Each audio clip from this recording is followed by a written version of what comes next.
Bonjour et bienvenue dans ce nouveau podcast des Forums France-Inde. Société, économie, politique et culture, chaque mois nous vous proposons un nouveau sujet, toujours pour parler de l'Inde et toujours en français. Vous pouvez aussi nous retrouver sur notre chaîne YouTube et bien sûr sur notre site internet. Pour le trouver, tapez les Forums France-Inde sur Google et vous pourrez même vous inscrire à notre newsletter mensuelle. D'ici là, nous vous souhaitons une bonne écoute.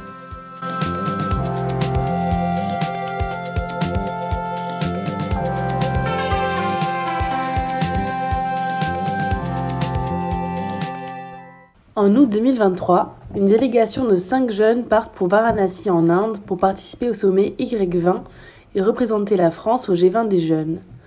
Après quelques mois de préparation, leurs propositions seront l'objet de discussions avec les autres délégations pour construire un mémorandum à l'intention des dirigeants de ce monde. 3 mois plus tard, les Forums France-Inde les accueillent pour un retour d'expérience unique. Je m'appelle Clarisse Chino et je reçois Tara Goodwin, chef de la délégation, Mathilde Bon, Apinaya Uttayakumar, Arlo Lardé et Louis Siriès.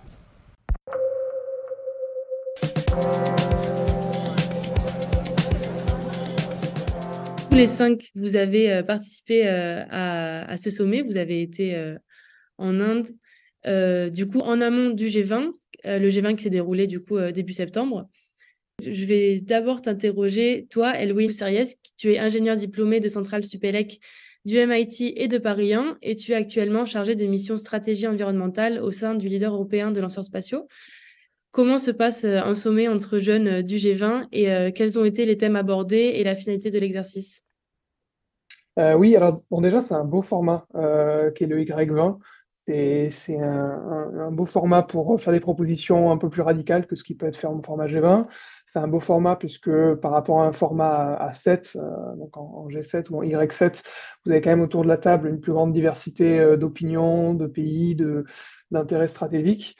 Et puis humainement aussi, je pense que tous les 5, je pense que personne ne me contredira, c'était quand même quelque chose de très différent d'avoir 19 autres pays, plus les pays évidemment observateurs, les organisations internationales. Donc le format, déjà, ça fait une douzaine d'années qu'il existe et qui a continué sans discontinuer. C'est donc un groupe d'engagement officiel du G20, donc c'est-à-dire que ce n'est pas un exercice de simulation ou quoi que ce soit, mais c'est un vrai exercice de négociation diplomatique qui mène à un communiqué qui est ensuite remis officiellement à la présidence, en l'occurrence indienne cette année. Le recrutement, je pense que c'est important d'en parler un petit peu puisque c'est quand même ça qui va former ensuite l'agenda des différentes délégations. Alors c'est à la discrétion des différents pays de recruter à leur bon vouloir. En l'occurrence, en France, le Quai d'Orsay délègue ça à l'Institut Open Diplomacy, qui est un think tank qui notamment pousse la parole des jeunes sur la scène internationale. Donc c'est 1 ou 2 jours de sélection en février, je le mentionne au cas où il y a dans l'audience des personnes intéressées de moins de 30 ans, alors c'est la seule contrainte, qui souhaitent y participer. Et ensuite, l'idée, c'est de rassembler une délégation qui forme une équipe cohérente avec des compétences un peu différentes. Voilà, vous avez des gens avec des compétences relations internationales, linguistiques, scientifiques dans l'équipe, et ça a été vraiment clé ensuite pour les négociations. Donc voilà pour le recrutement. Dans d'autres pays, c'est très différent. Ça peut être des désignations beaucoup plus politiques, beaucoup plus intéressées. En tout cas, ça se passe comme ça en France.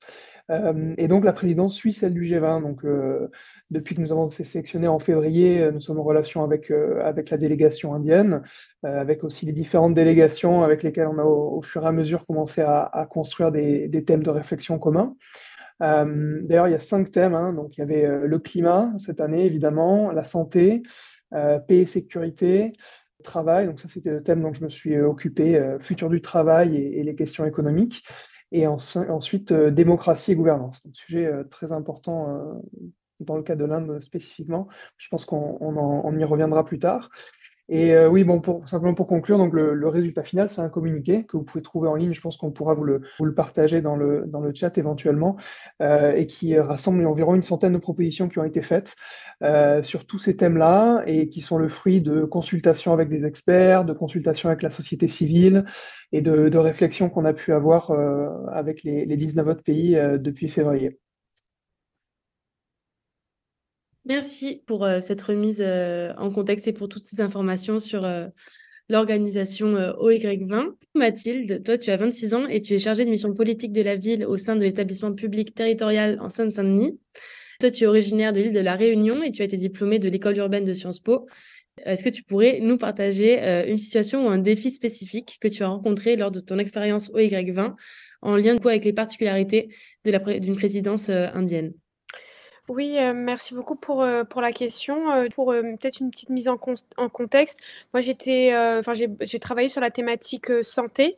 Donc faut savoir que, en amont, du sommet, il y a quand même des négociations qui ont lieu en ligne pour pouvoir, travailler en amont, les sujets qu'on va porter, à la fois pour, rencontrer, les différentes délégations, les différents pays pour, commencer à, comprendre les différentes positions que chacun va porter et puis aussi défendre les nôtres pour pas qu'en soit on a enfin qu'on pour pas qu'on arrive le jour du sommet complètement, novice mais donc ça, c'est en théorie. En réalité, ça a été un petit peu plus compliqué en termes de rencontres régulières avec la présidence indienne.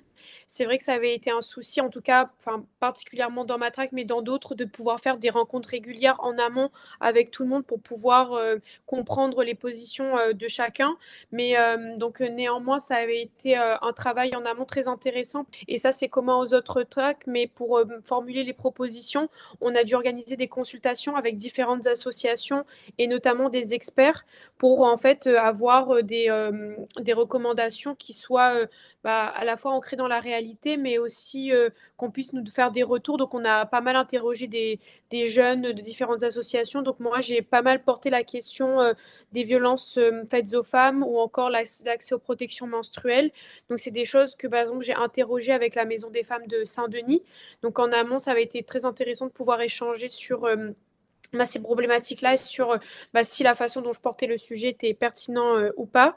Et je dirais que un des défis qui a eu lieu durant les négociations, ça a été sur deux choses. À la fois sur la question de la thématique des droits des femmes, puisque ça a été difficile de porter le sujet à la fois en amont des négociations, mais aussi sur place, parce que c'était pas une priorité en fait de la présidence dans la thématique santé. Donc c'est vrai que j'ai dû beaucoup pousser avec d'autres délégations, comme la délégation italienne ou la délégation européenne, pour porter ce sujet-là. Étonnamment, en fait, il y a eu des difficultés en amont des négociations, mais le jour des négociations, j'ai été quand même été pas mal soutenue par la déléguée indienne sur la question des protections menstruelles, puisque en Inde, c'est quand même une problématique extrêmement importante. Donc en fait, il y a un peu des contradictions où il y a eu des difficultés en amont à porter le sujet. Sur place, ça a été facilité en fait, je pense que ça a été facilité par le relationnel et je pointe ça parce que du coup, je partageais ma chambre avec la déléguée indienne et je pense que ça a beaucoup aidé dans les négociations à ce qu'elle soutienne des recommandations que je porte. Et donc là, je souligne un peu les petites choses qui font que des fois des négociations peuvent réussir ou pas réussir. Et juste le fait que, par exemple, je partageais ma chambre avec la déléguée indienne, ça a peut-être fait bouger certaines choses sur mes recommandations que je portais à ce niveau-là. Et aussi, un deuxième point qui était un peu étonnant, ou en tout cas sur lequel on a vachement discuté durant les négociations avec les différents pays, c'était la question notamment l'Inde voulait beaucoup porter les médecines traditionnelles dans les recommandations et voulait vraiment, en tout cas, même la jeunesse indienne voulait beaucoup porter la question de la médecine traditionnelle auprès des différents dirigeants. La difficulté, c'était de savoir si c'était vraiment de leurs recommandations qui parlaient ou si ça avait vachement été influencé par leur gouvernement aussi. C'est ça qui était un petit peu difficile à savoir, c'est que en fonction des délégations, on est plus ou moins relié à notre gouvernement. Et donc, voilà, du coup, donc par rapport à ça, c'était assez étonnant parce que déjà, moi, j'étais très peu informée sur la question des médecines traditionnelles, donc ça m'a permis vachement de me renseigner.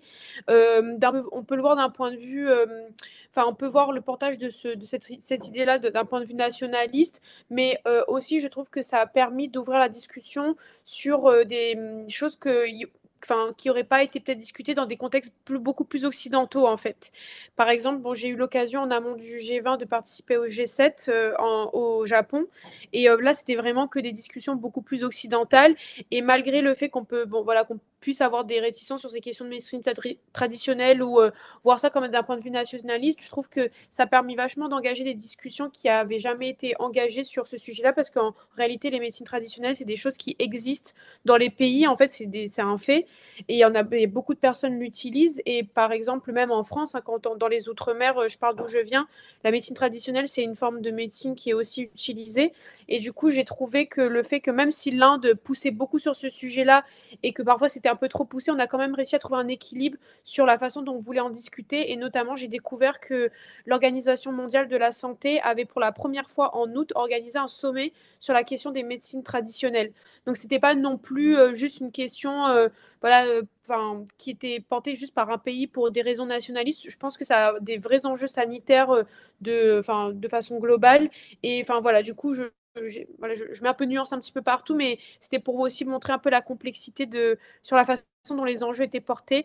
Et aussi une remarque d'une déléguée mexicaine que j'avais trouvée pertinente, c'est qu'elle disait que quand l'Inde a pris la présidence de ce sommet, on n'aurait jamais pu parler de ces sujets-là dans d'autres contextes, et notamment dans des contextes plus occidentaux. Donc je trouvais ça intéressant quand même si c'était pas facile et qui poussait beaucoup, de pouvoir discuter de choses complètement nouvelles ou voire un peu différentes des nôtres, souvent nous d'un point de vue occidental. Donc voilà un petit peu, j'espère que j'ai un peu balayé tout et que c'était clair, mais voilà, je dirais un peu ces deux situations-là qui étaient un peu challengeantes sur ma thématique. Merci beaucoup Mathilde du coup pour ce retour. Je pense sur lesquels on pourra avoir quelques questions juste après. Donc bonsoir Arlo. Donc toi tu as 26 ans, du coup tu es fonctionnaire travaillant dans le domaine du réseau culturel français à l'étranger. Tu as été du coup aussi diplômé de l'INALCO, mais toi en langue russe et en relations internationales en 2019. Du coup, pour toi, ton expérience au Y20 a-t-elle élargi du coup ta vision de la scène internationale contemporaine et en particulier sur le rôle de l'Inde de Modi? Alors bonsoir à tous, merci de nous inviter, les Forums France-Inde, ravi d'être ici. Oui, effectivement, donc j'ai fait l'INALCO en russe, licence master, et je suis un camarade de promotion pour l'anecdote d'Apinaya, donc on se connaît depuis longtemps et c'était très très sympa de se retrouver pour cette expérience vraiment enrichissante. Donc est-ce que cette expérience au Y20 a élargi ma vision de la scène internationale? Euh, Peut-être pas de la scène, mais je dirais notamment des mécanismes, en tout cas des relations internationales. Dans un premier temps, vraiment, ça a été déjà dit par Mathilde, mais je me suis rendu compte de l'importance de l'interpersonnel. C'est-à-dire que nos affinités ou non avec d'autres délégués, des homologues, peuvent vraiment avoir une influence sur notre capacité à dialoguer avec eux. Euh, mais on avait pu être formé en tout cas sur les différentes relations qu'on pouvait entretenir avec nos homologues et sur le fait justement de ne pas avoir d'amis, de ne pas avoir d'alliés, mais vraiment voilà de travailler en coalition sur des thématiques bien précises et voilà parce que évidemment tous les pays et toutes les personnes de manière générale ont des agendas différents, ont des manières différentes de négocier. Voilà, donc j'ai trouvé ça vraiment très intéressant.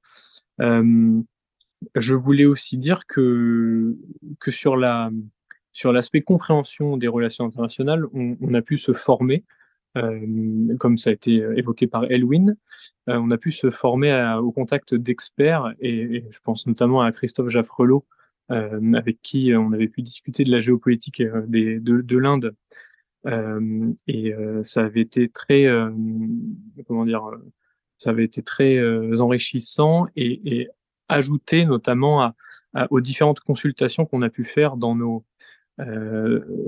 tracks différents, donc les tracks et les domaines différents. Par exemple, moi j'avais pu consulter un expert de la cybersécurité ou un expert de l'espace sur ces questions et notamment voilà nous renseigner sur les différentes positions des différents pays. Donc ça nous a permis en fait d'aller creuser dans des domaines dans lesquels on n'était pas nécessairement expert. Donc parce que évidemment, les relations internationales, c'est évidemment des relations politiques, mais ce sont aussi des réalisations concrètes en fait entre pays. Donc aller dans le technique, finalement, c'était aussi intéressant. Je voulais aussi insister sur la manière dont la scène internationale s'est ouverte pour moi. C'était comment dire, de me rendre compte que finalement les démocraties occidentales, euh, nous étions des minorités. C'est-à-dire qu'en fait, on a tendance à penser que la démocratie, que,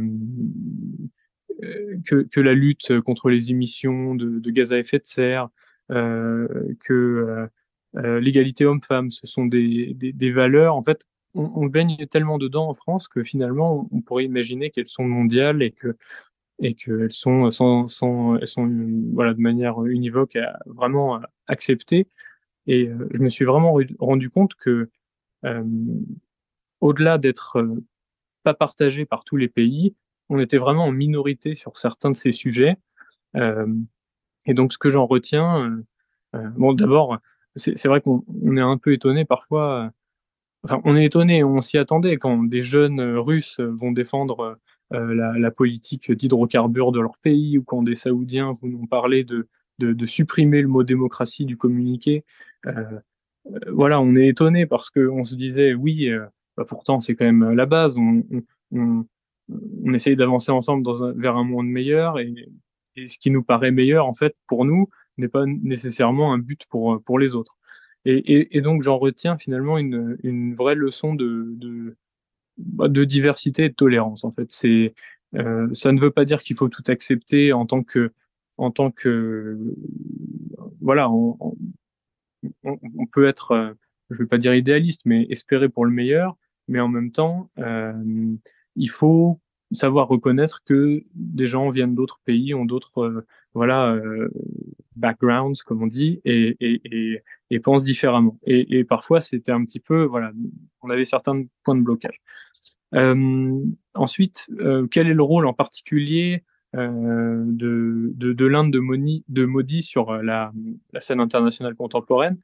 Euh, bah, je laisserais bien quelqu'un du type Christophe Lafroileau nous éclairer sur cette question.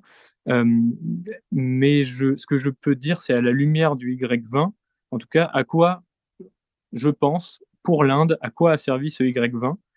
Et j'ai un peu réfléchi à la question, et pour moi, il ressort que ce Y20 a servi avant tout des objectifs internes. Des objectifs internes parce qu'on sait que l'Inde a beaucoup enfin, sa population est très très jeune. J'ai pas de statistiques en tête. Et donc cette population jeune, elle a été consultée, l'événement a été très hautement médiatisé. On a eu l'occasion de visiter des universités, par exemple dans le cadre voilà d'une certaine acculturation en marge du sommet. Euh, voilà, ces consultations. Ensuite, l'engagement des jeunes euh, affiliés finalement aux partis politiques, aux partis politiques au pouvoir. Le fait qu'ils recevaient des instructions des ministères. Ça, ce n'était pas clair, mais on s'en est rendu compte au fur et à mesure des négociations. Euh, voilà. En fait, finalement, on avait des sujets où c'était vraiment la position de l'Inde, comme elle est défendue à l'international, qui prévalait, en fait. Donc, voilà, ces jeunes,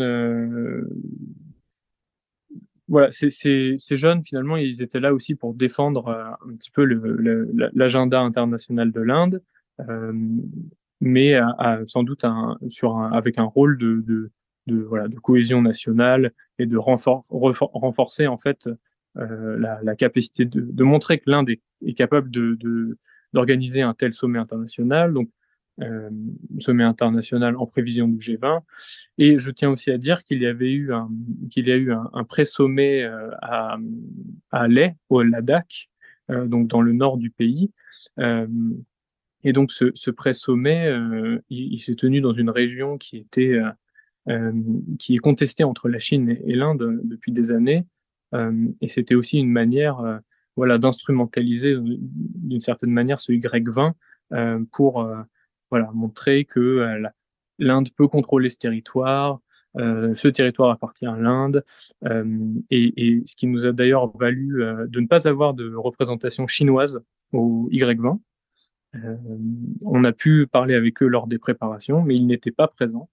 Et donc, voilà, d'une manière, ils n'ont pas été présents justement à cause de cette question du Ladakh, et notamment parce qu'une carte, la carte indienne fait apparaître le Ladakh sur, étant en Inde. Et donc, finalement, on se rend bien compte que le Y20 a eu cette portée internationale, car on connaît les relations entre l'Inde et la Chine.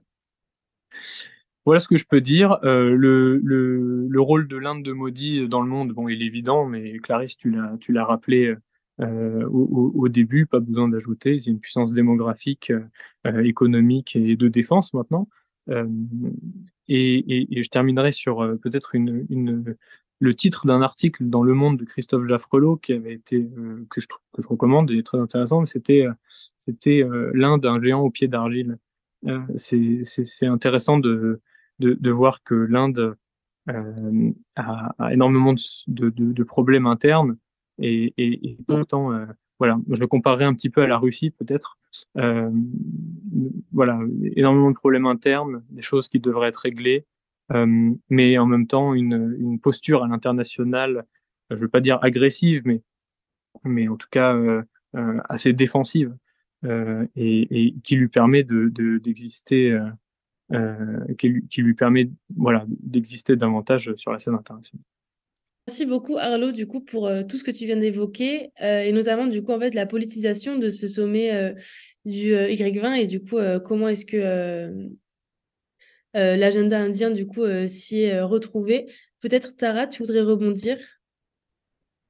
Oui, justement sur cette dimension de politisation du Y20. Donc moi, j'ai été chef de la délégation française lors de ce sommet et c'était très intéressant de par mon background académique de pouvoir observer l'Inde de Modi dans les coulisses du G20 finalement.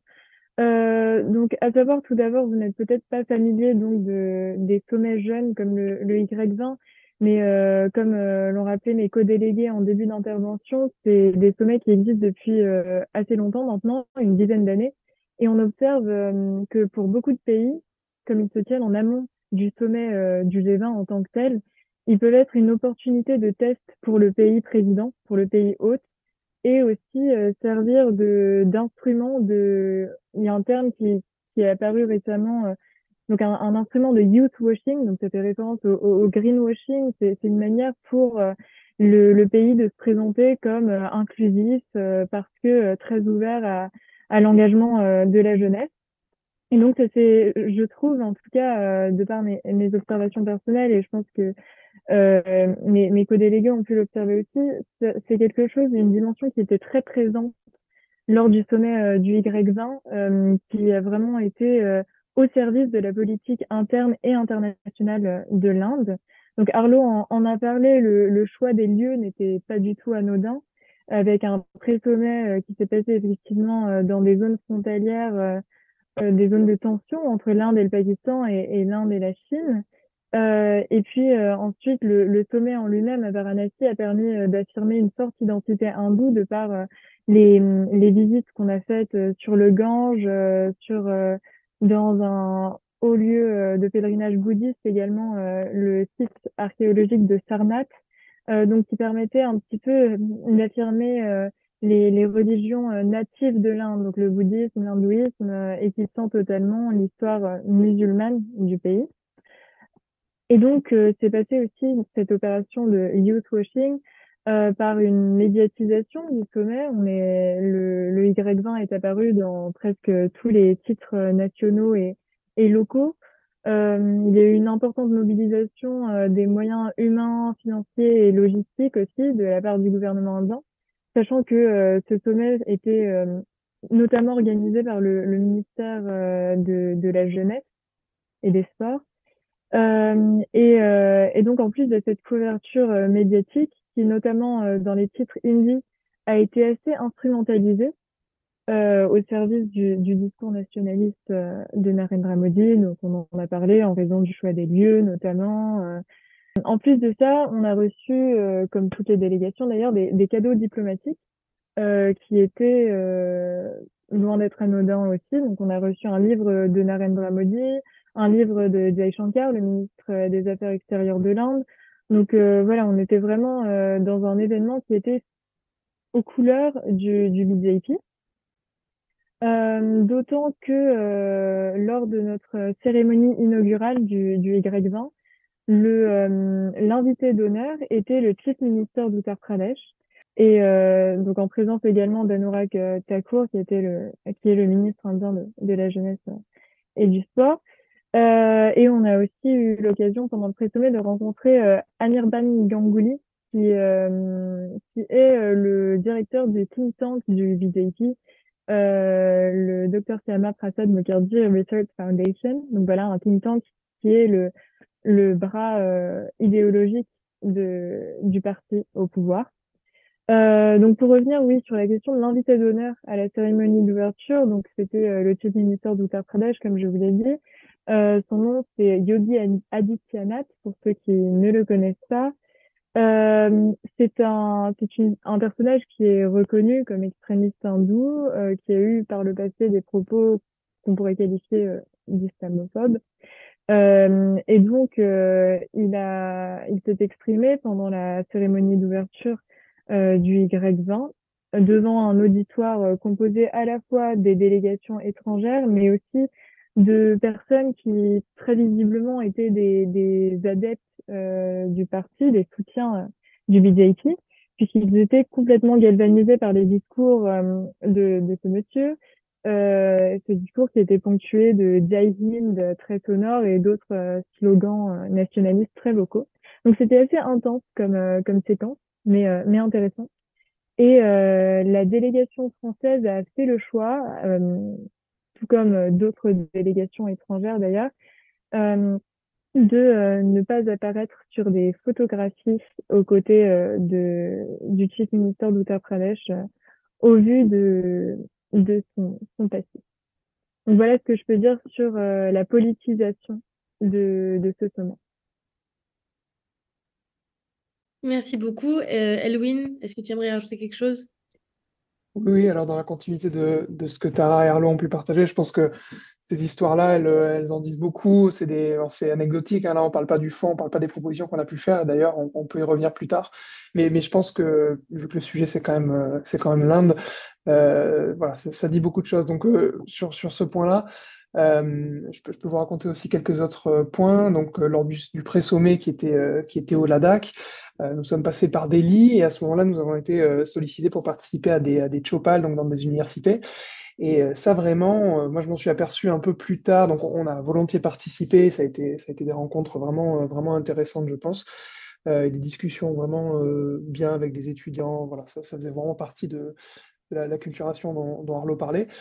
Je m'en suis aperçu après dans les discours que c'était vraiment une volonté de montrer que la parole de chacun avait été incluse et que le G20, c'était un porte-voix pour l'Inde et que vraiment, voilà, chacun, les jeunes au sein des universités avaient pu partager leurs idées, etc. Voilà, j'espère que c'est le cas. Je pense que c'était essentiellement un exercice de communication qui a le mérite d'exister et qui est bien normal dans ce cadre-là, mais c'était fait à une ampleur voilà, qui était vraiment massive et très impressionnante, je dois dire. Voilà, au Ladakh, nous avions peut-être tous les 100 mètres, tous les 150 mètres des panneaux du Y20 au milieu de routes de campagne, voilà, avec c'était vraiment d'une ampleur vraiment remarquable. Je pense que ça vaut le coup de l'avoir en tête. Et un deuxième point dont je voulais parler, toujours sur les questions de communication, ça s'est vu aussi, je pense, dans le fond des négociations, à savoir que une fois arrivé au sommet, je pense que l'essentiel de l'énergie que la délégation indienne a dépensé sur le sommet était sur le secrétariat, faire en sorte que chacun soit heureux de la façon dont ça se passe, ce qui est toujours difficile à faire, qu'il n'y ait pas de plainte ou le moins possible, etc. Et sur le fond des négociations, C'était plutôt un ensemble de lignes rouges, dans l'idée que certains points ne passent pas dans le communiqué, ce qui est le cas de chacune des délégations, hein, c'est bien normal. Mais par contre, sur la contribution, sur la fabrication du fond des propositions, voilà, l'intention de l'Inde était moins là, j'ai trouvé, que dans éviter certains points de discussion ou faire en sorte de satisfaire toutes les différentes délégations. Donc voilà, tout ça, ça participe de cette volonté de communiquer et de montrer que le Y20 était un succès et donc le G20 suite à ça. Et à nouveau, voilà, dans une échelle assez impressionnante, bon, allez, à l'échelle du pays, hein, c'est normal. Voilà. D'accord, merci beaucoup, Elwin. Et du coup, donc, à Pinaya aussi, tu étais parmi la délégation. Et toi, tu étais du coup dans le groupe de travail, il me semble, démocratie, en gouvernance. Est-ce que tu pourrais du coup nous en dire plus sur ton expérience à Varanasi? Bah, justement, c'est très bien que tu changes le nom de ce track parce que on a travaillé, j'ai du coup travaillé pendant plus de 8 mois, donc depuis la sélection jusque au sommet, donc le 20 août, sur un track qui était appelé donc en anglais Shared Future Democracy and Governance. Donc en fait, c'est vraiment un futur partagé et donc démocratie et gouvernance, donc enfin les jeunes dans la gouvernance. Et on s'est retrouvés après tout ce que Mathilde vous a décrit aussi, après, consultations d'experts, consultations d'associations. Enfin, moi, sur mon track, j'avais consulté à peu près plus d'une trentaine, presque une trentaine d'associations françaises de jeunes. Donc voilà, des activistes, des militants ou même des jeunes qui se retrouvent autour de questions comme la fracture numérique, l'accès au droit, l'accès à l'éducation, l'accès à la politique. Donc on s'est retrouvés, enfin je me suis retrouvée à travailler sur toutes ces questions-là et à arriver sur des négociations très ardues. Au final, mon track était le track qui n'avait pas terminé ses négociations en temps et en heure parce que on a eu beaucoup de sujets tumultueux, dont notamment le titre en fait même du track. Ce qui a posé en fait problème, c'est que le terme démocratie, en fait, c'est comme vous le disait Arlo, n'est pas reconnu, enfin n'est pas reconnu comme une valeur universelle, mais va être reconnu comme en fait une valeur qui est, enfin, c'est un modèle de gouvernance parmi tant d'autres.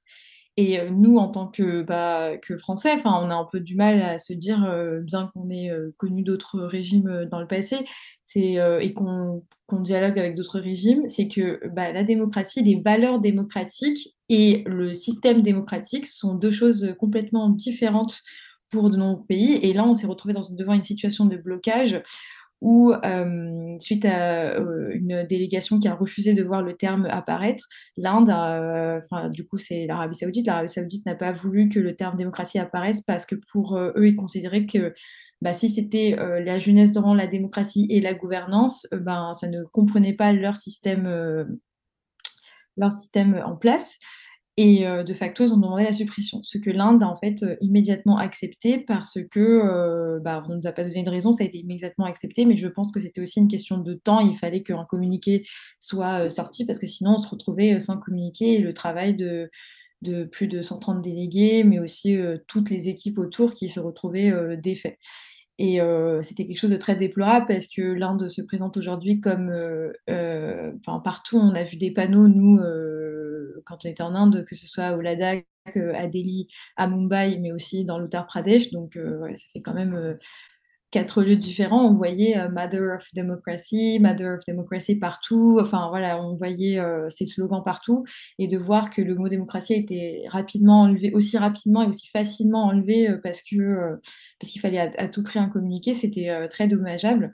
Donc, voilà, nous, on a vraiment réitéré jusqu'au bout notre volonté de voir le mot apparaître. Mais du coup, on a eu des concessions sur d'autres problématiques qu'on a mis en avant, comme par exemple le droit de vote à 16 ans, combattre la fracture numérique surtout, l'accès au droit, l'accès aux politiques des jeunes. Donc voilà, l'âge moyen en France, c'est 40 ans, mais l'âge moyen en Inde, c'est beaucoup moins, je crois. Enfin, je crois qu'on est même, enfin, je sais plus, c'est plus de 50% qui est autour de 25-30 ans, enfin, je sais plus exactement le chiffre, mais enfin, c'est une population extrêmement jeune. Donc, on n'a pas les mêmes enjeux démocratiques aujourd'hui. Et de voir que l'Inde, comme le disait Edwin, c'est que ça a servi énormément de leur politique interne d'avoir le Y20, mais aussi voilà, le G20 pendant cette année cruciale avant les élections. De voir que malheureusement, ils n'ont pas pu soutenir le mot démocratie alors qu'ils étaient présidents, qu'ils avaient la présidence du G20 était quand même déplorable. Au-delà de ça, dans les négociations, il y a eu une très grande présence de l'équipe actuellement du G20, plus que des délégués. Pour ma part, le délégué indien était pas très présent pendant les négociations, ce qui avait été justifié par le fait qu'en fait, il était politicien et ça revient à la question initiale qui était en fait, la participation, parce que nous, les Français, on a été sélectionnés voilà, via un processus de sélection où tout le monde peut participer entre 18 et 30 ans, et un processus assez ouvert.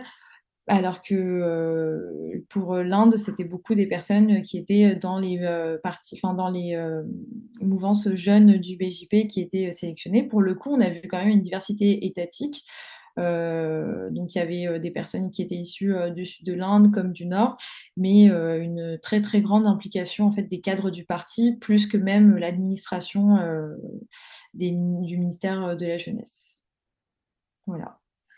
Du coup, vous avez beaucoup parlé de comment s'était déroulé ce Y20, mais quelle en a été du coup la finalité? Est-ce que vous pouvez un peu nous présenter, comme tu disais tout à l'heure, Elwin, en fait, quelles ont été vos propositions, vous, du coup, en tant que délégation française? Est-ce que vous avez défendu certains points? Et en fait, est-ce que vous avez trouvé une finalité pertinente à ce sommet? Je ne sais pas qui veut prendre la parole. Peut-être Mathilde? Oui, je veux bien. Du coup, il y a une proposition qui me tenait particulièrement à cœur, notamment sur la question de la limitation de l'accès au contenu pornographique pour les mineurs, et notamment l'approche d'un point de vue de santé mentale. Mine de rien, la santé mentale a pas mal été discutée et du coup, moi, j'ai voulu choisir cet angle-là parce que c'est un sujet qui prend de plus en plus d'ampleur et qui a énormément d'impact en termes de santé mentale, d'addiction aux écrans chez les jeunes. Et en fait, c'était un sujet qui avait jamais été vraiment abordé en contexte G20, enfin Y20, Y7. Et donc là, j'avais vraiment essayé de porter cette thématique. Et donc, je l'ai faite à travers notamment la, enfin, avec l'ambition en fait de pouvoir créer une charte du bien-être digital, du bien-être numérique. Et dans cette charte, pouvoir inclure l'addiction aux écrans et notamment la limitation au contenu pornographique. Et donc en fait, mine de rien, j'étais très contente de pouvoir passer cette proposition parce que je pensais pas que dans un contexte du G20 avec peut-être des différences culturelles très fortes et peut-être des tabous au niveau de ce genre de sujet-là, je pensais que ça allait être plus compliqué que ça. Et en fait, étonnamment, pas tant que ça. J'ai dû argumenter, etc. Mais ça a été assez apprécié comme proposition. Donc voilà, quelque chose sur laquelle j'étais pas mal satisfaite de pouvoir communiquer quelque chose. Et aussi un autre point, c'est que cette charte du bien-être numérique, elle avait été proposée au Y20 en Indonésie.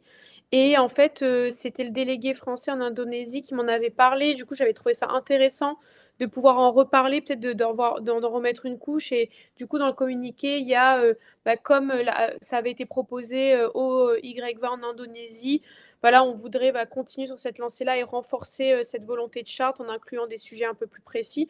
Mais du coup, voilà, c'est ce qui est intéressant aussi, c'est que ça peut aussi faire l'objet au fil des années de lobbying sur différents sujets. Alors évidemment, c'est des petites choses et ça va très lentement, mais n'empêche que c'est intéressant de pouvoir se baser sur le travail des années précédentes, des Y20 précédents, et pouvoir construire quelque chose sur une base déjà construite, quoi. Donc voilà, ça aide en termes de lobbying, j'ai envie de dire. Donc voilà pour spécifiquement la thématique santé. Merci Mathilde. Est-ce que du coup, Elwin, tu voudrais parler peut-être plus du domaine que tu connais, domaine spatial? Alors, je crois que Arlo souhaitait en parler. Pardon. Mais je peux aussi, effectivement, si on m'en D'accord, demande. pardon. Arnaud, je te laisse la parole. Oui, effectivement, confusion qui est normale puisque Elwin travaille dans ce domaine et pas moi, mais on a eu l'occasion de bien collaborer aussi. On pourra revenir peut-être sur l'importance de la communication entre nous. C'était vraiment important pour s'appuyer sur les expertises de chacun. Euh, et pendant les négociations aussi, la communication était intéressante. Pour revenir au domaine spatial, parce que donc moi je m'occupais de la paix et de la sécurité. C'est vrai que les Américains alors le gouvernement américain s'est engagé à ne plus faire de tests anti-satellites, c'est-à-dire ne plus détruire de satellites en orbite. Or, les Indiens ont conduit un test de cette nature. Euh, L'engagement, en fait, l'engagement américain a vocation à être signé par d'autres pays afin d'éviter de tels tests satellites. C'était de la porter au niveau du G20 parce qu'on avait la Russie, parce qu'on avait l'Inde, parce qu'on avait la Chine, d'encourager, en tout cas via la jeunesse, encourager les gouvernements à réfréner ces tests qui produisent beaucoup de déchets spatiaux et c'est là que la problématique en termes de voilà, scientifique, développement durable, sécurité, voilà. Et ça revient un peu à la géopolitique de l'Inde, quand on avait pu euh, avoir une opposition finalement avec le délégué indien, c'est que lui a refusé qu'on aille dans tant de détails parce que il a expliqué son refus par la nécessité de garder des instruments pour pour se défendre face à la Chine ou face au Pakistan, par exemple. Donc, euh, d'une part, on a bien vu en quelque sorte l'importance de la position de son pays et de la géopolitique de son pays et de l'influence que cette géopolitique a eue sur son niveau de tolérance des propositions. Et donc voilà, donc cette proposition était, disons, édulcorée. Et dans l'autre sens, le délégué indien, pardon, a fait une proposition que certains pays ont été amenés à, à refuser euh, sur comment dire, la mention du yoga dans le communiqué. Euh, le yoga qui est, bon, évidemment, qui est une forme de méditation et de spiritualité, mais c'est aussi un instrument du soft power indien. Euh, je parle sous le contrôle de mes collègues hein, qui connaissent mieux l'Inde. Euh, et en fait, on a vu cette tentative d'inclure obligatoirement le yoga, et c'était vraiment un point bloquant, comme vraiment une tentative de biaiser le communiqué en faveur de l'Inde. Euh, voilà, parce qu'il était mention uniquement du yoga, et en fait, on trouvait que voilà, c'était pas, ça n'avait pas sa place c'était trop spécifique en fait à une culture et trop spécifique à une pratique de manière générale pour un communiqué qui est censé représenter la jeunesse de 20 pays. Et donc voilà, on a eu ces points de friction où on s'est un peu rendu œil pour œil avec le délégué indien. C'était intéressant. Voilà. Ben, merci Arnaud, justement, tu parles du coup de vos relations avec les délégués indiens en particulier et comment ça a pu être du coup dans la négociation. Mais peut-être est-ce que aussi vous avez pu discuter avec eux, non pas dans la confrontation, mais peut-être plus d'avoir des discussions. Et en fait, je rebondis du coup sur la question qui est posée dans le chat. En fait, dans quelle mesure voilà, vous avez rencontré des jeunes Indiens et vous avez pu discuter avec eux et mieux apprendre justement sur leurs préoccupations. Je sais pas qui a eu cette expérience, donc qui fait répondre, Tara? Oui, enfin, on a tous eu cette expérience en fait avec les membres de la délégation. On a passé une semaine à Mumbai avant de partir pour Varanasi. Et là où la discussion était parfois un peu compliquée avec les délégués indiens, enfin, je pense que ça dépend des tracks, mais en tout cas, moi, mon homologue indienne n'était pas forcément très ouverte au dialogue, puisque effectivement, comme l'ont dit mes co-délégués tout à l'heure, ils étaient un peu pilotés quand même par l'équipe organisatrice du G20 et par le ministère. Donc la conversation n'était pas toujours très libre et c'était parfois difficile de comprendre quelles étaient les préoccupations et les priorités de la délégation indienne lors des séances de négociation. Par contre, pendant la semaine qu'on a passée à Mumbai avant, il y a eu une rencontre organisée avec des jeunes étudiants de Mumbai qui étaient étudiants en droit.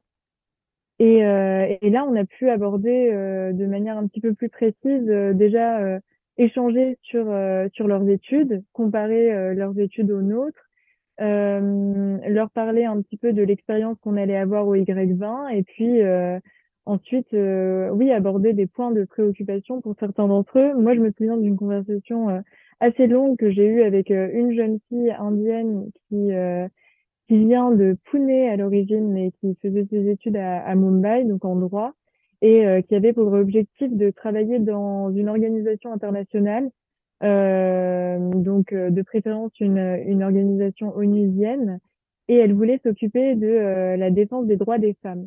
Donc je pense que c'est quand même une problématique qui est très présente dans une certaine catégorie de la population indienne et chez certaines femmes qui font des études et surtout des jeunes femmes qui cherchent à s'ouvrir aussi à l'international et à porter les revendications des femmes indiennes sur la scène nationale et internationale.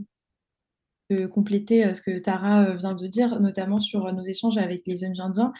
Moi, du coup, j'avais eu aussi l'occasion d'aller au pré-sommet au Ladakh et juste avant, avec notamment Elouine ici présent, on a pu aller dans une des universités, dans un des collèges de l'université de Delhi, où on a eu en fait un panel. Et là, pour le coup, c'était vraiment extrêmement organisé dans le sens où la parole était très libre pour les étudiants, mais c'était organisé. Enfin, notre venue, elle était prévenue. Enfin, voilà, il y avait toute une organisation autour de notre arrivée.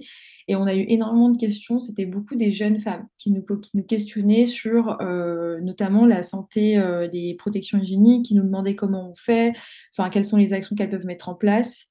Et c'était vraiment intéressant de voir aujourd'hui toutes ces jeunes femmes qui se posent ces questions-là. Et après, justement, à l'inverse, au Ladakh, on n'a eu aucun contact avec la jeunesse du Ladakh. À un moment, ça a été même une question qui a été soulevée. Donc, on a eu une conférence un peu officielle, voilà, un peu une conférence de presse avec le ministre de la Jeunesse et des Sports. Et une des personnes présentes, donc originaire du Ladakh, posait la question de savoir pourquoi il n'y avait pas eu de plus de présence de jeunes du Ladakh même qui soient présents à cet événement-là pour qu'ils puissent nous rencontrer parce que la population du Ladakh n'est pas énorme et on aurait pu avoir des partenariats avec des écoles, enfin voilà, et ça n'avait pas été fait.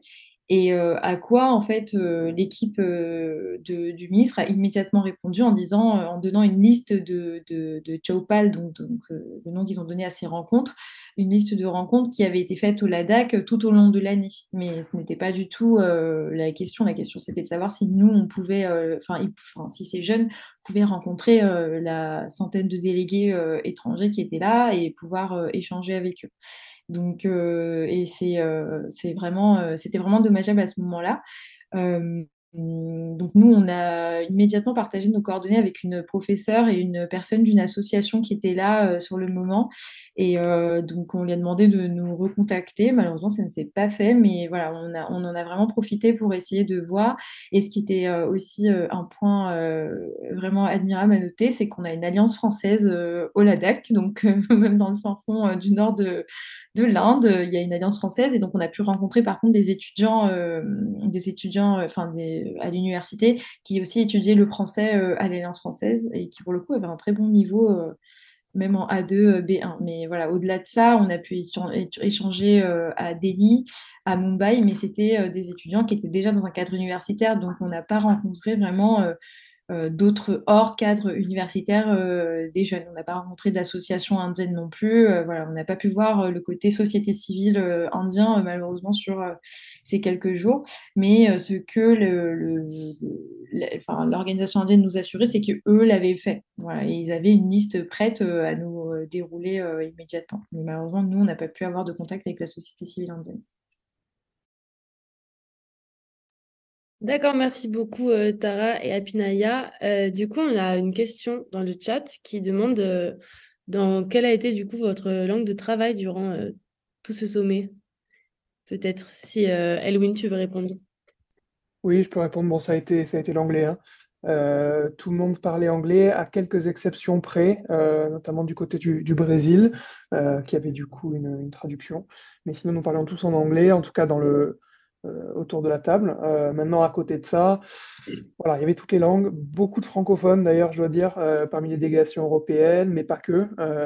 Voilà, moi, j'avais plusieurs délégués autour de ma table qui parlaient français et voilà, je pense vraiment que ça fait partie des facteurs qui ont aidé à nouer des relations, qui ensuite ont permis de porter à plusieurs certaines propositions, au-delà du fait juste humainement que ce soit très agréable, ça a vraiment des conséquences. Donc voilà, je n'ai pas fait l'INALCO, mais je reconnais facilement l'importance de partager une langue. Ouais. Ben, oui, Apinaya, je t'en prie. Moi, j'avais pu avoir quelques échanges parce qu'il y avait énormément de tamoulophones qui étaient présents. Donc, j'ai pu avoir pas mal d'échanges informels aussi avec des personnes issues du Tamil Nadu qui travaillaient soit pour le gouvernement central ou alors qui travaillaient aussi au sein du BJP même. Donc, alors, ils appréciaient énormément et ils avaient. Enfin, c'est là où ils ont aussi noté enfin, toutes les personnes présentes, que ce soit tant du BJP que du ministère de la Jeunesse et des Sports, ont beaucoup évoqué le fait d'une grande présence dans les délégués de personnes issues de diaspora indienne. Bon, il s'avère que tout le monde n'était pas issu de la diaspora indienne, mais plutôt d'une diaspora plus large sud-asiatique. Donc, ça a été aussi noté. Et par exemple, y compris le Japon avait une déléguée qui était indo-japonaise. Donc voilà, c'est pas uniquement les pays comme le Canada ou les États-Unis ou encore des pays européens. Il y avait énormément de personnes issues d'une diaspora, de la diaspora indienne aussi. Voilà. Et si je peux ajouter à ce qu'a dit Apinaya, c'est vrai que moi j'ai eu la même expérience avec mes notions de hindi, sachant que j'ai fait le choix au début du sommet de ne pas dire que je parlais hindi. Bon, choix stratégique pour pouvoir glaner quelques informations parfois de manière un peu informelle, mais au bout d'un moment, effectivement, j'ai aussi parlé à certains membres de la délégation indienne et de l'organisation en hindi, et c'est vrai que c'était très apprécié. Et en plus, c'est une manière parfois de mieux comprendre aussi. Enfin, je sais que moi, dans mon track climat, la déléguée, il y avait plein de mots qu'elle ne connaissait pas en anglais. Et le fait de pouvoir passer par moi pour traduire du hindi à l'anglais a été une facilité aussi. Et pour revenir sur le dernier point qu'évoquait Apinaya, en tout cas en France, je pense que ça a joué dans notre sélection aussi sûrement le fait qu'Apinaya et moi ayons une certaine connaissance du pays hôte, c'était peut-être un atout aussi pour la délégation. Merci du coup pour vos retours à tous les trois. On a une question dans le chat sur l'assainissement. Je pense que c'est une question peut-être pour toi, Mathilde. Dans quelle mesure ça a pu être évoqué du coup dans vos discussions lors du sommet? Ça n'a pas été évoqué. Je vais être très, très courte. Du coup, ça n'a pas été une question qui a été portée. Enfin, du coup, bon, peut-être. Bon, ça, c'est pas directement relié, mais peut-être ça me pensait aux questions d'aménagement. Ça a été enfin, la question de l'aménagement et des espaces verts, etc., et de l'accès à des espaces verts a été évoquée dans la track, notamment du point de vue de la construction d'espaces sportifs. Voilà, bon, je dévie vraiment de la question de l'assainissement, mais c'est juste, ça m'a fait penser à ça. Mais voilà, pas une question très portée. D'accord. Et du coup, peut-être une question pour toi, Tara. Tu as dit que tu étais du coup dans le track environnement. Peut-être, est-ce que tu pourrais nous dire la position de l'Inde par rapport à ce track, de la délégation, en tout cas de la jeunesse indienne? Oui, alors je dirais que là, pour le coup, je ne sais pas dans ce track-là si c'était la position de la déléguée indienne ou de la présidente. Contrairement à d'autres tracks où il était évident que les délégués avaient reçu des consignes gouvernementales, je ne sais pas si c'était le cas dans le mien. Toujours est-il que on était vraiment dans le track climat sur un clivage assez nette entre puissance entre guillemets occidentale et puissance du Sud. Donc l'Inde poussait comme tous les pays du BRICS pour plus de justice environnementale, mais plutôt dans un sens les dans une question de développement en fait. Il se présentait comme pays en développement, donc il y avait moins à faire d'efforts que les pays du Nord.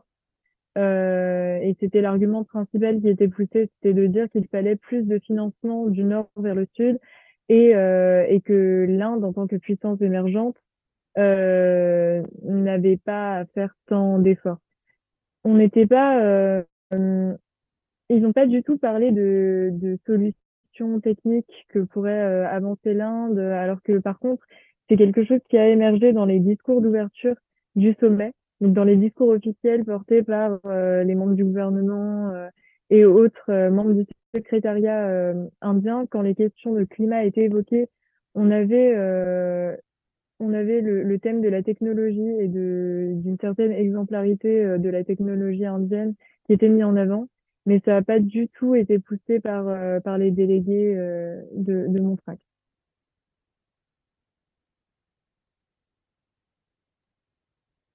D'accord, merci Tara. Du coup, on aurait une autre question.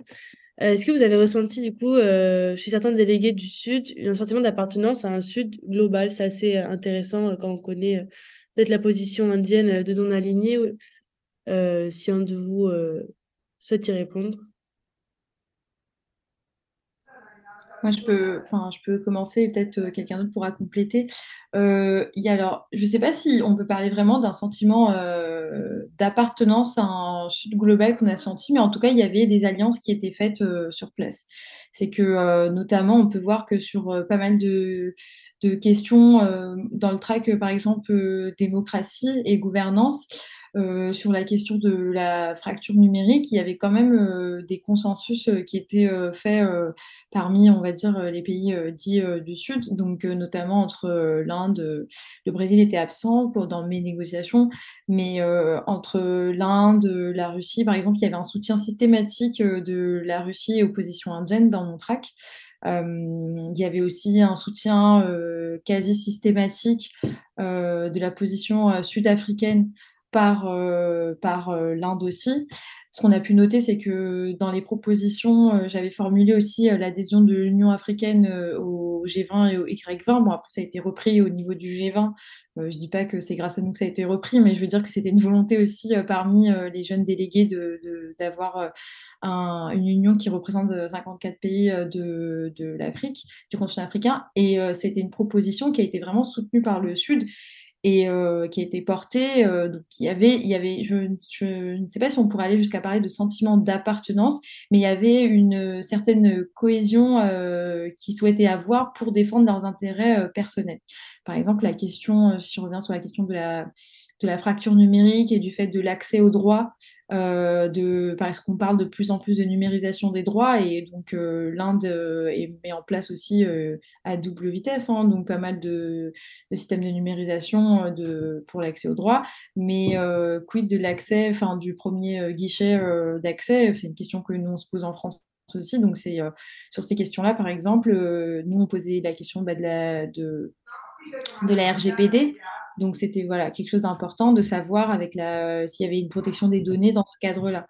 Donc, là, tout de suite, il y avait quand même voilà, une certaine cohésion pour défendre leurs intérêts et leurs intérêts économiques.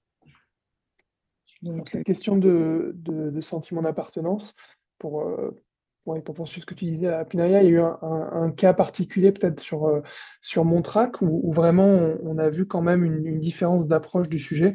Alors bon, la notion de sud global, c'est quand même assez compliqué. Je ne sais pas vraiment si on pourrait résumer cette façon de penser vraiment au sud global versus d'autres pays, mais c'est vrai que factuellement autour de la table, ça s'est un petit peu traduit comme ça. C'est sur la question de la gig economy, donc l'économie des services, hein, vous savez, tout ce qui est Uber, tout ce qui est tous ces services qui ne constituent pas nécessairement des emplois à temps plein, mais qui se font à travers l'auto-entrepreneuriat, des choses comme ça. C'était un sujet clé des négociations, puisque de mon côté, typiquement dans l'agenda de la délégation française, il y avait la question des protections des droits des travailleurs, puisque c'est un type de travail que les jeunes font beaucoup, et malheureusement, il y a beaucoup d'abus de la part des plateformes. Donc, il y a au niveau européen des négociations pour cadrer tout ça et instaurer des règles et faire en sorte que ces travailleurs-là bénéficient des protections sociales que les autres travailleurs ont. Et évidemment, dans le cadre international, on n'en est pas encore là. Et typiquement sur ce sujet, en fait, il y avait face à nous plutôt un optimisme en fait, qui venait du fait des opportunités que ça pouvait apporter, typiquement pour des emplois non qualifiés, en fait, permettre à des gens d'accéder à l'emploi ou à des gens de compléter un emploi qui n'est pas suffisant ou de compléter pour un étudiant en fait un manque de revenus, etc. Et du coup, on avait vraiment d'un côté voilà, c'était essentiellement la France, l'Italie, les États-Unis, l'Allemagne, une volonté voilà, de faire attention, réguler et poser des limites, hein. L'idée, c'est pas de verrouiller ces opportunités économiques, mais de faire en sorte que l'humain reste quand même voilà, au cœur de tout ça. Et de l'autre côté, c'était surtout faire en sorte d'avoir le moins de friction possible dans ce système-là et d'attirer au contraire ces opportunités économiques. Et là-dessus, il y a une vraie cohérence de pensée, notamment de l'Inde et de quelques autres pays du Sud global à nouveau.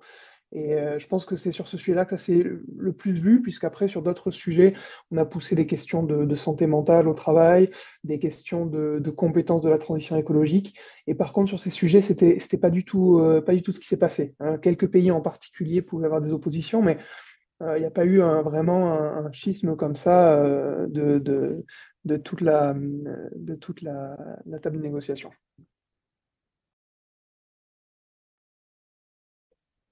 Eh bien, merci beaucoup à tous. Donc, n'ayant pas d'autres questions, je pense qu'on peut conclure du coup en vous demandant tous, chacun, en fait, si vous avez un mot justement du coup pour la jeunesse, vous qui l'avez représenté du coup au Y20, est-ce que vous auriez des conseils à donner aux jeunes qui nous ont regardés ce soir? Peut-être Mathilde, si tu veux commencer. Oui, bah moi, peut-être de mon expérience, je viens pas du tout d'un monde, enfin, comment dire ça, j'ai pas du tout une expérience dans la diplomatie à la base, et donc c'était vraiment une découverte pour moi de faire cette expérience. C'était hyper enrichissant, et du coup, je mesure beaucoup ma chance. Et pour la petite histoire, moi, j'ai postulé 3 fois avant de pouvoir rejoindre ce programme-là. Donc voilà, c'est juste pour dire que voilà, j'ai pas eu du premier coup, et que bah, si vous êtes vraiment motivé par ce genre de domaine-là, je pense que ça vaut le coup de persévérer, parce qu'au final, c'est vraiment des belles expériences. Et enfin, moi, comme à Pinaya, on a une expérience un peu locale aussi. Donc, c'est pas enfin, moi, je travaille en collectivité territoriale, donc le lien est pas forcément hyper logique ou quoi. Et en réalité, c'est les expériences de terrain au quotidien que j'avais dans mon contexte professionnel qui m'ont vachement nourri mes réflexions portées à l'international. Donc voilà, de dire que aussi, en fait, bon, c'est un peu bateau, mais tout est connecté. Donc voilà. Donc, Apinaya, je t'en prie. Oui, oui. Moi, bah, s'il y avait un message, c'est vraiment, enfin, ça fait un peu une grande publicité pour le service public en général, mais du coup, voilà, enfin, faut pas du tout hésiter à postuler sur cette initiative, sachant que l'année prochaine, ben, le G20 se tiendra au Brésil, donc le Y20 aussi, et le G7 en Italie, donc ça va être encore des, des lieux de rencontre, enfin, là où la voix de la jeunesse peut s'exprimer. Et c'est important parce qu'aujourd'hui, on se rend compte que en nombre numéraire, la jeunesse française ne représente, c'est à peu près 17% de la population. Donc, c'est important que, voilà, que les idées que la jeunesse a, que les idées et surtout les volontés qu'elle a puissent être mises en avant sur des plateformes internationales. Enfin, nous, pour ajouter, on a quand même eu de nombreux rendez-vous politiques aussi à la suite où on parle aussi de notre expérience. Enfin, dans ce cadre-là, Mathilde et moi-même, on avait pu rencontrer le président de la République en juin pour aussi lui parler un peu de nos propositions. Et on était en présence de jeunes qui venaient qui étaient bénévoles à l'UNICEF, et de jeunes de l'association One. Donc c'était voilà, c'est vraiment intéressant. Après, on a des rendez-vous aussi avec là bientôt avec la secrétaire d'État à la jeunesse. Donc, enfin, je veux dire qu'on a eu quand même plusieurs endroits. Par la suite, enfin, moi, j'ai pu aller aussi au forum délégué de l'ONU avec Mathilde, du coup, en juillet. Voilà, il y a plusieurs forums. Je crois qu'il y en a d'autres parmi l'équipe qui sont allés sur d'autres forums. J'ai même pu faire des forums un peu plus citoyens qui n'étaient pas du tout de calibre international. Par exemple, le G500 citoyen, qui est une initiative citoyenne faite par une maire du 91 qui aujourd'hui porte un peu un G500 citoyen, ça veut dire des propositions qui émanent de la société civile. Donc voilà, enfin, il faut vraiment pas hésiter à postuler. Et puis, si quelqu'un a besoin de nous contacter pour savoir comment faire, voilà, par la suite, on sera ravis aussi de pouvoir répondre à ces questions. Voilà. Oui, du coup, Elwin, pardon. Oui, alors ta question, c'est sur des conseils à donner aux jeunes. Euh, bon, mon conseil, ça serait simplement de s'engager, en fait. Ça serait de s'engager pour les valeurs, les idées que vous avez. Je pense que cette énergie-là, bon, c'est quand on est jeune qu'on peut vraiment y mettre l'intention derrière ces valeurs-là qu'on souhaite pousser. Et je pense qu'il y a beaucoup de formats, beaucoup de manières de le faire. Et aujourd'hui, c'est d'autant plus le cas avec les moyens de communication qu'on peut avoir. Le Y20, c'est un format parmi tant d'autres. Je pense qu'il y en a qui sont aussi beaucoup plus impactants. Voilà, je pense que ça se fait aussi à travers son métier. Moi, c'est ce que j'ai choisi de faire. Je ne vais pas en parler plus que ça, mais disons que les questions d'engagement climatique, environnemental, c'est ce qui m'a mené dans le spatial à travailler sur les sujets que je traite en ce moment. Donc voilà, il y a énormément de façons d'agir, que ce soit en externe, on va dire, éventuellement en tant qu'activiste. Je prends une définition très large, je pense que c'est absolument nécessaire, et aussi en interne, dans l'industrie, dans l'administration, etc. Et c'est deux modes d'action qui se répondent et qui donnent à chacun les leviers d'agir. Donc simplement s'engager et voilà, c'est le seul conseil que j'ai à donner. Merci beaucoup. Arlo? Oui, pas grand-chose de plus. Non, je dirais être curieux euh, juste, enfin, ne pas reculer devant la complexité du monde. Et les questions sont jamais simples. On le voit, on le voit avec ce qui se passe au Proche-Orient, on le voit avec ce qui se passe en Ukraine. Voilà, le monde, c'est quelque chose de compliqué il y a souvent pas de réponse dans tous ces domaines internationaux. Mais moi, j'ai l'impression que plus j'étudie ces questions, moins j'en sais en fait.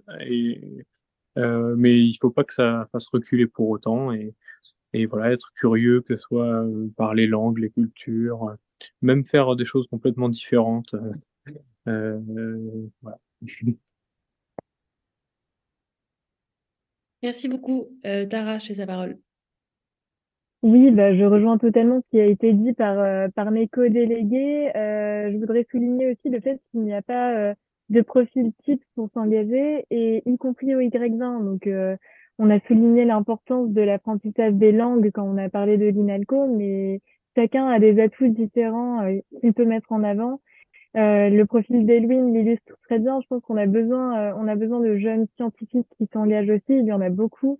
Et voilà, ne vous fermez pas de porte, même si vous n'avez pas forcément une connaissance géopolitique énorme sur le pays d'accueil. Bon, voilà, ce n'est pas un prérequis. Je ne sais pas du tout si dans le public on a des jeunes qui seraient intéressés, mais n'hésitez pas, voilà, de toute manière à partager cette opportunité. Le Y20, il y aura un recrutement l'année prochaine aussi pour le Y20, le Y7. Donc voilà, si vous avez des jeunes dans votre entourage qui sont engagés et qui aimeraient vivre cette belle expérience, bah, je le recommande totalement. Et si vous vous intéressez de toute manière euh, intéressé par le Y20 ou pas, enfin pour rejoindre le Y20 ou pas l'année prochaine, vous pouvez en tout cas retrouver notre travail que nous avons fait cette année sur le site y20india.com, vous aurez tout le texte du communiqué et d'autres ressources également qui avaient été mises en ligne par la présidence indienne. N'hésitez pas à aller consulter aussi le site de l'Institut Open Diplomacy pour justement vous tenir au courant des activités des jeunes délégués et du processus de recrutement. Et voilà, engagez-vous au niveau local, au niveau international, faites des choses.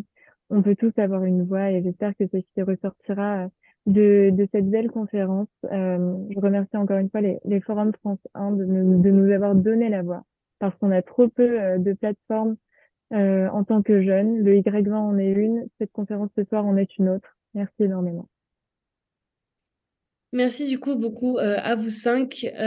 Du coup, voilà, comme ça a été dit, s'il y a des jeunes qui sont parmi nous, n'hésitez pas en fait à nous recontacter sur différents réseaux, que ce soit notamment LinkedIn, nous contacter du coup pour avoir des informations sur le Y20 ou alors même du coup sur les études à l'INALCO voilà, par lesquelles nous avons introduit cette conférence. Donc, merci beaucoup à vous cinq pour tous ces retours d'expérience du Y20 ou alors d'expérience d'études. Merci encore une fois du coup au Forum France Inde, comme l'a dit Tara, de nous avoir donné cet espace de parole et de conversation avec vous. Merci du coup de nous avoir écoutés pendant ces 1 heure et demie de discussion. Tous les webinaires du coup des Forums France Inde, vous pouvez les retrouver sur leur site et notamment sur YouTube. Sur le site, vous pourrez trouver aussi des analyses, des articles. N'hésitez pas à vous abonner à la newsletter mensuelle aussi qui est toujours très intéressante. Donc, merci à vous tous et je vous souhaite à tous une bonne soirée.